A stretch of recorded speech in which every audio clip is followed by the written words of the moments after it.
morning, y'all. Here with another video. And I just want to talk about how your childhood can fuel your adulthood or how it can keep you down as an adult. And I want to talk about the importance of which route you take and how it will affect you for the rest of your life.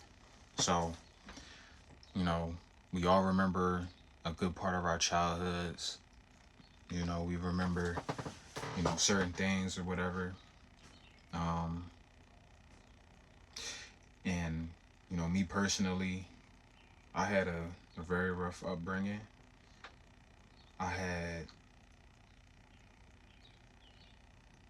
a lot of tough times, man. It was very tough.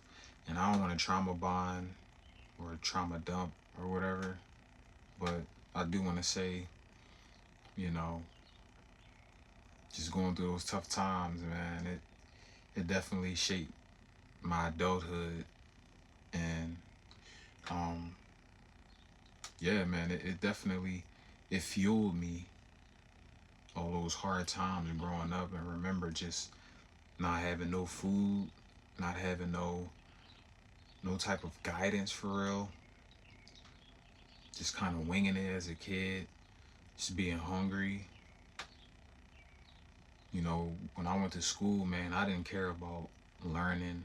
I didn't care about education. I didn't care about, my friends. The only thing I cared about was what time are we eating? What time was breakfast? What time was lunch? That's it.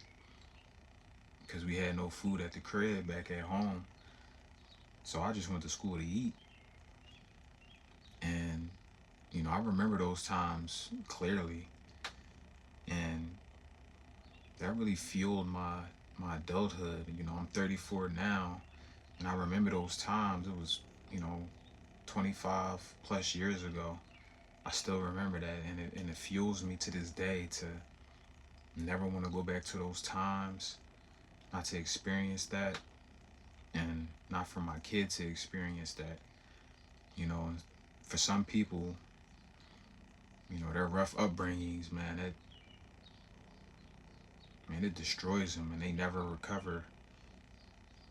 So it's important to use your childhood traumas to fuel your adulthood.